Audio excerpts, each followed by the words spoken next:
Welcome. Thank you so much for having me. Pleasure to be here. I love working with entrepreneurs. It's why I do what I do. And I want to try to give you some perspective on the social impact side of startups. It's kind of a term that is kicked around a lot, and we have some very specific ideas about what we mean when we talk about social impact, and I wanted to share those with you.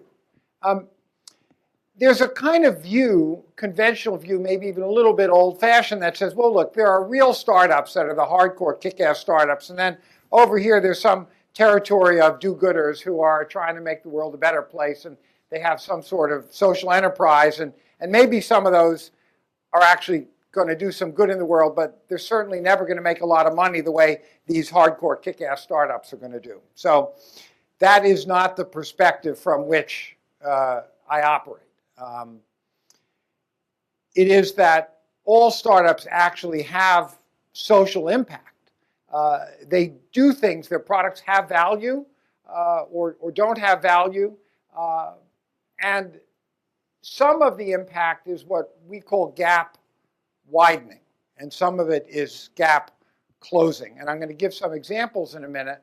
But I mean, having a level playing field in life is something that is aspirational for societies, but really no country genuinely has a level playing field in terms of access to basic services, to education, to health, to give everybody a chance to make something of themselves. And we're interested in startups that are gap narrowing, that tend to make the playing field more level as opposed to more tilted. And this is a very practical consideration. So let me just go right to some examples. Because you might think, well, okay, social impact. So that would be things like in healthcare and education. And if you're doing a tech startup there, that's social impact. And we go, not quite so fast.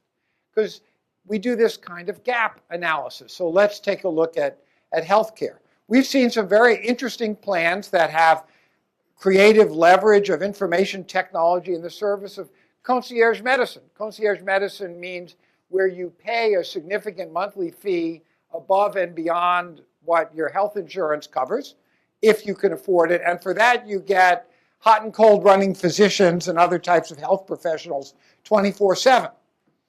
We would say that a successful concierge medicine startup is actually a gap widener, not a gap narrower, because it means people with the means are going to be able to get even better health care than everybody else.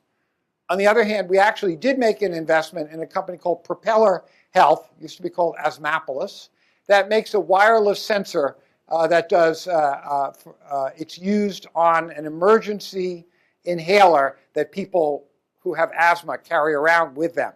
And when you spray it, in addition to delivering the medication, it sends a message up to the cloud, who you were, where you were, and when it happened. That information is then used in a variety of ways, but typically it alerts your healthcare system that, uh-oh, this person all of a sudden is beginning to use their emergency inhaler, not just once, but twice or 3 times, and they intervene. They may call you, they may check in with you, because it keeps you out of the emergency room or out of the hospital. And when they deployed these in tests, they found that it actually wound up producing better health outcomes, better management of people's chronic asthma, because it kept them out of the ER, but it also saved money. And it saved money for health systems that are bearing their own costs now increasingly. So that's in the sweet spot of impact. It's gap narrowing, it's a great business, and it does good in the world. And the same analysis you can apply to things in education. So if you offer personalized SAT coaching, where you will match an individual student to an SAT coach with proven results, and you'll do it remotely, and you charge hundreds of dollars an hour, and there are a number of real businesses that do that, and these coaches do a good job, that's another gap widener between people who can afford to pay for that and other students from low-income zip codes that can't. Whereas if you can offer an accredited online BA for $12,000, which is total, not per year, not per term, which is a company that we've invested in, that's gap narrowing. So we have a practice that tries to think carefully about social impact. And I will tell you that I was quite nervous when we first started doing this, because it's been a gradual evolution. My wife, Frida Kapor Klein, is really my inspiration around this. We were professional colleagues long before we were a married couple, because she came to Lotus in the early days and built the culture. I was the guy who designed the spreadsheet that took us to $200 million a year in revenue in 3 years and 2,000 employees. She was the person who built the culture that still to this day, 30 years later, the people who were there said, this is the best place I ever worked, and I'm carrying the inspiration forward with me. She's been my beacon in this.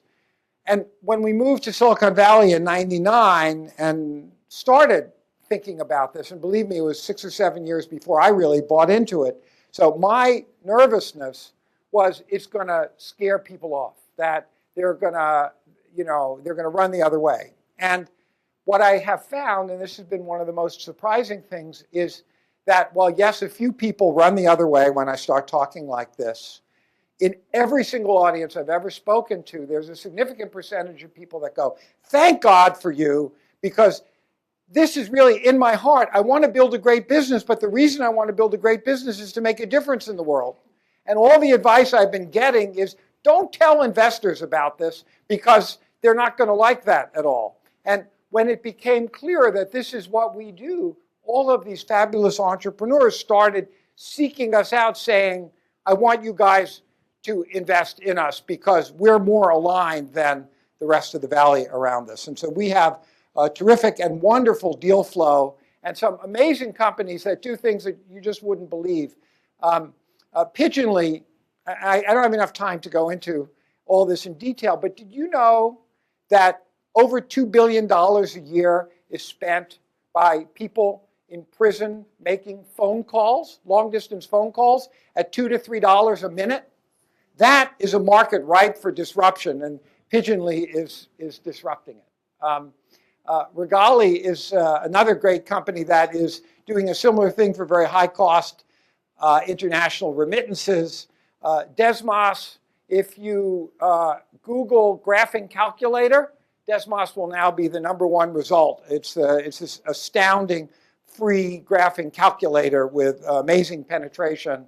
And Act 2, which is the one where they'll make money, is the thing that's going to be launched very shortly.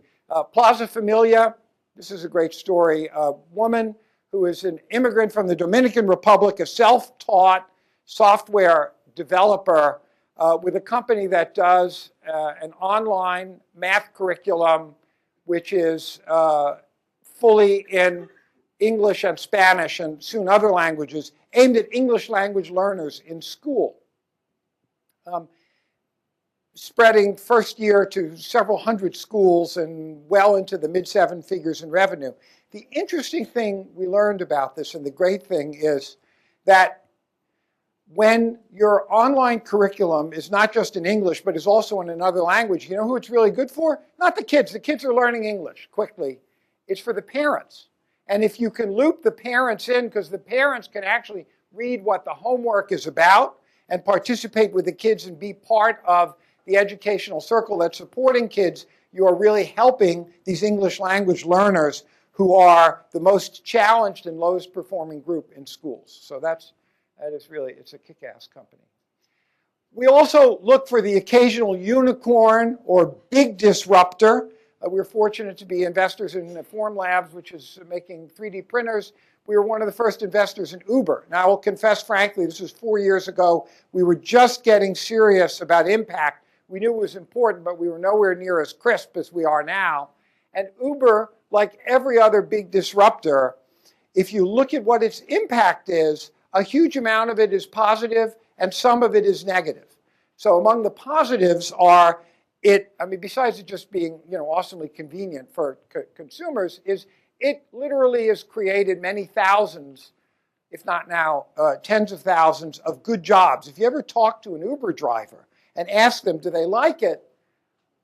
The overwhelming majority love it because it gives them the flexibility to drive when they want to, which you could not do before. And that means that they could be a parent and take care of kids or go to school and also work on their own terms. Incredibly empowering. Now, if you happen to be an entrepreneur who worked hard, put your money away to buy a taxi medallion in a city where Uber has disrupted the taxi service, the impact is negative. So the takeaway there is when we're out hunting big game, these impact issues are complicated. There's no simple formula about it. And in fact, it pays everybody to be thoughtful about looking at the full range of impacts if they're going to do something. And the bigger and more disruptive it is, the harder the analysis is.